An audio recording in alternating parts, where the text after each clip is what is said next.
ஆண்டவராகிய இயேசுவின் நாமத்தினாலே இந்த காலை வேளையில் கூட உங்கள் யாவரையும் வாழ்த்துகிறேன். கர்த்தர் உங்களை ஆசீர்வதிப்பாராக. இந்த நாளிலே கூட ரோமர் 9:28 ஒரு பகுதியை கூட வாசித்து தியானிக்கலாம். அவர் நீதியோடு சீக்கிரமாய் தம்முடைய காரியத்தை நிறைவேற்றுவார். கர்த்தர் பூமியிலே சீக்கிரமாகவே காரியத்தை நிறைவேற்றி முடிப்பார்.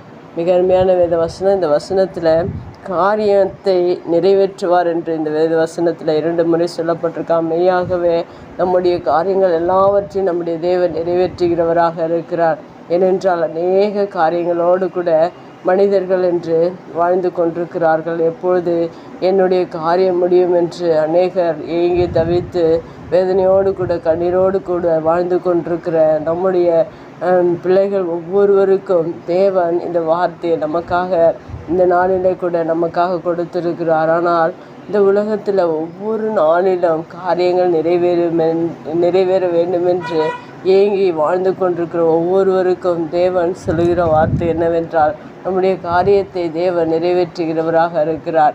ஒவ்வொரு நாளிலும் அநேக மனிதர்கள் அநேக காரியங்களை தேவ சமூகத்தில் வைத்து ஜெபித்து கொண்டிருக்கிறார்கள். திருமண காரியங்கள், வேலை காரியங்கள், இன்னும் அநேக காரியங்கள், உலகத்தின் ஆசீர்வாதங்கள் எல்லாவற்றையும் தேவன் கொடுத்து தேவன் நிறைவேற்ற வேண்டும் என்று அநேகர் ஏக்கத்தோடு கூட வாழ்ந்து கொண்டிருக்கிற இந்த உலகத்தில் தேவன் ஒவ்வொருடைய விண்ணப்பங்களும் தேவன் கேட்டு ஒவ்வொருவருக்கும் தேவன் அநேக நன்மைகளை செய்து கொண்டிருக்கிறார். அது மாத்திரமல்ல, அங்கே வேத வசனத்தில் சொல்லப்பட்டிருக்கிறது, தம்முடைய காரியத்தை நிறைவேற்றுவார் என்று சொல்லப்பட்டிருக்கிற தேவன் அவருடைய காரியங்கள், மனிதன் மேல் வைத்திருக்கிற அவருடைய சித்தங்கள், அவருடைய நோக்கங்கள், அவருடைய திட்டங்கள் மனிதன் மேலே நிறைவேற வேண்டும் என்று ஆண்டவர் மிகுந்த விருப்பத்தோடு கூட இருக்கிறார். ஆனால் மனிதர்கள் இந்த உலகத்தின் ஆசீர்வாதங்களை தேவனிடத்திலிருந்து கேட்டு பெற்றுக்கொள்ள வேண்டும் என்று விரும்புகிறார்கள்.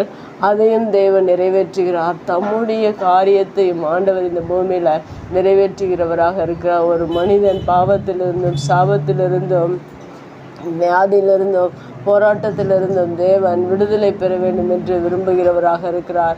அவர் தம்முடைய வாக்கு தத்தங்கள், மனிதன் மேல் இருக்கிற வாக்கு தத்தங்களை நிறைவேற்ற வேண்டும் என்று அவர் விரும்புகிறார். இன்னும் அநேக காரியங்கள் மனிதன் மேல் வைத்திருக்கிறார். அவர் தம்முடைய சித்தத்தின் பிரகாரம் தம்முடைய காரியத்தை ஆண்டவர் இந்த பூமியில் நிறைவேற்றும்படியாக தான் இந்த வார்த்தையை நமக்காக சொல்லியிருக்கிறார். அதுபோல் உங்களுடைய வாழ்க்கையில் தேவன் தம்முடைய சித்தத்தையும் தம்முடைய வாக்கு தத்தங்களையும் தம்முடைய ஆசீர்வாதங்களையும் பரலோகத்தின் ஆசீர்வாதங்களையும் நன்மைகளையும் ஒவ்வொரு மனிதனுக்கும் ஒவ்வொரு நாளிலும் எல்லா காரியங்களையும் நிறைவேற்றி முடிக்க வேண்டும் என்று அவர் விருப்பத்தோடு இருக்கிறார். ஆனால் அதை குறித்து அநேக மனிதர்கள் கவலைப்படாதபடிக்கு, அதை விரும்பி வாஞ்சியோடு பெற்றுக்கொள்ளாதபடி இந்த உலகத்தில் இருக்கிற ஆசீர்வாதங்களை மாத்திரம் ஏங்கி தவித்து அதை தேவனிடத்தில் பெற்றுக்கொள்ள வேண்டும் என்று விருப்பத்தோடு கூட இருக்கிறார்கள். ஆனால் ஆவிக்குரிய ஆசீர்வாதங்கள் தேவன் தம்முடைய காரியம் என்ன சித்தம் வைத்திருக்கிறார் என்பதை நாம் அறிந்து ஒவ்வொரு நாளிலும் அவருடைய விருப்பத்தின் பிரகாரம் நாம் செபித்து அவருடைய சித்தத்தின் பிரகாரம் அவருடைய வாக்கு தத்தங்கள் நிறைவேறுவதற்காக நாம் காத்திருந்து அப்போஸ்தலர் புத்தகத்தில் 1 சொல்லப்பட்டிருக்கிற பிரகாரம் எருசலேமிலே அவர்கள் காத்திருந்து அவர்கள் வாக்கு தத்தங்கள் நிறைவேறும் வரைக்கும் அவர்கள் காத்திருந்து ஜெபித்தது போல தேவன் தம்முடைய காரியத்தை நிறைவேற்றும் வரைக்கும் நீங்கள் தேவ சமூகத்தில் காத்திருந்து ஜெபிப்பீர்கள் என்றால் உங்கள் காரியங்கள் எல்லாவற்றையும் தம்முடைய காரியத்தின் பிரகாரம் தம்முடைய சித்தத்தின் பிரகாரம் தேவன் உங்களுடைய வாழ்க்கையில் கொடுத்து உங்களை ஆசீர்வதித்து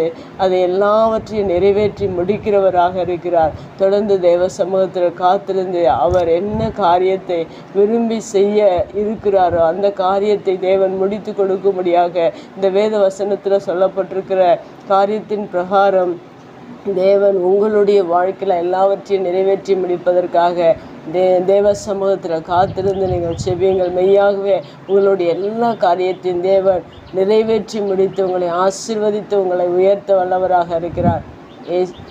கண்களை மூடி ஜெபிக்கலாம். எங்கள் அன்பு தகப்பனே, இந்த அருமையான வசனத்திற்காக நன்றி செலுத்துகிறோம். இந்த வசனத்தில் சொல்லப்பட்ட பிரகாரம் தம்முடைய காரியத்தை நீங்கள் இந்த பூமியில் நிறைவேற்றி முடிக்கிறவராக இருக்கிறபடினால நன்றி செலுத்துகிறோம். சித்தத்தின் பிரகாரம் உடைய காரியங்கள் எல்லாவற்றையும் எங்களுடைய வாழ்க்கையில் நிறைவேற்றி முடியுங்க. இயேசுவின் நாமத்தில் ஜெபங்களும் நல்ல பிதாவே, ஆமேன்.